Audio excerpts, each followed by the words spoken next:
આપણે કહી શકીએ ને, આખી દુનિયાને કહી શકીએ તો આખી દુનિયાથી કેવડો મોટો પ્રચાર થઈ જાય. વિદેશના વૈજ્ઞાનિકો આવશે અને બધી એમને મળશે અને બધી જાણકારી લેશે અંતરિક્ષની ને બધી, કેમ કે સંચાલન કરે છે એને તો બધું જાણકારી હોય જ ને અંતરિક્ષની. તો આપણે પછી ને ગુજરાતને અલગ કરી નાખશું. હા, હું જો કે ઓલા જે અલગાવાદી નેતા છે ને એમના વિચારથી વિરોધ છું, પણ આ જોતા છે ને જે રીતે આ થઈ રહ્યું છે ને એમાં આપણે ગુજરાતનો લાભ જોતા આપણે ગુજરાતને દેશથી અલગ કરી નાખશું, પછી અલગ દેશ સાબિત કરી દઈશું અને મોદીજીને આપણે પાછા લાવી દઈશું, અહીંના પ્રધાનમંત્રી બનાવી દઈશું ગુજરાતના. જેમ કે આપણા રાજ્યમાંથી ગુજરાતમાંથી જ અંતરિક્ષ આખું પૃથ્વીનું સંચાલન થતું હોય તો પછી આપણે લાભ તો લેવો પડે ને. આખી દુનિયા કરતાં આપણે ગુજરાત આગળ નીકળી જાય. પછી આપણે અંતરિક્ષમાં એટલી બધી સુવિધાઓ કરી નાખશું ને, જેમ કે આમને બધી ખબર જ છે ભાઈ અંતરિક્ષનું આખું સંચાલન કરે છે તો એમને બધું ખબર જ હોય ને. તો પછી છે ને આપણે એમના દ્વારા બધી જાણકારી લઈને આપણો અલગ દેશ સ્થાપી દઈશું. અંતરિક્ષમાં આપણી સુવિધાઓ તમે જુઓ ને પછી આપણે ઉડતી હશે ગાડીઓ ચાઇનાવાળા ઉડાડી દીધી છે.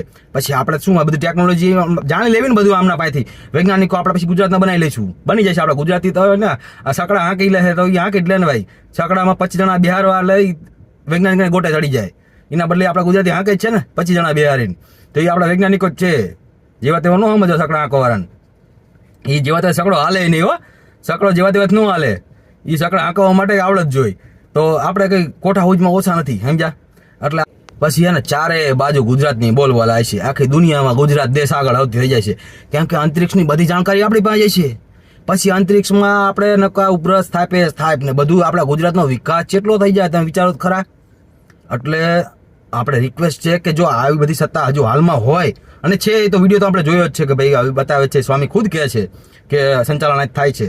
તો આપણે ગુજરાતને બધા વૈજ્ઞાનિકોને અહીંયા મોકલીએ, એમના પાસે જાણકારી લઈએ અને પછી આપણા ગુજરાતને ટોપ લેવલનું કરી નાખવાનું થાય છે. તો તમે છે ને એના બધા માનનારાઓને આપણે એક રિક્વેસ્ટ છે કે જો એ બધું હોય અને તો અત્યારે ચોપડા છાપો તો જેથી આપણે પ્રચાર અમે ખુદ કરી દઈશું. તમારે ભલે અમે સંપ્રદાયને માનતા નથી પણ પ્રચાર અમે કરવી જ છે ને અને કરી દઈશું પ્રચાર. પણ આપણે છે ને હવે ગુજરાતને ટોપ લેવલનું કરવાનું થાય. સમજ્યા તમે કે યાર મતલબ આવડી સત્તા આપણા દેશમાં રાજ્યમાં છે ગુજરાતમાં જ 2000 ભગવાનના જો એમને પૂજા કરવા આવતો ને જન્મ લઈ શક્યા હોય આપણેનો ફાયદો ન ઉપાડી શક્યા એટલે કેટલી શરમજનક વાત કહેવાય. હે, જાણે દેશ ગુલામ હતો અંગ્રેજોનો એ વખતે 2000 લોકો અહીંયા ભગવાનો અહીંયા જન્મી ગયા તોય આપણે એ વસ્તુનો લાભ ન લઈ શકા, એ કેટલી શરમજનક વાત કહેવાય. અને અત્યારે હાલમાં પૃથ્વીનું સંચાલન અહીં થતું હોય તો આપણે છાતી ઠોકીને આખી દુનિયાને કહેવી કે પૃથ્વીનું સંચાલન અમારા ગુજરાતમાં જ થાય છે અને ગુજરાતને ટોપ લેવલનું ન બનાવી. તો આશા રાખી છે કે જલ્દી જ હમણાં નવા ચોપડા જે હયાત છે એમના બહાર પાડો.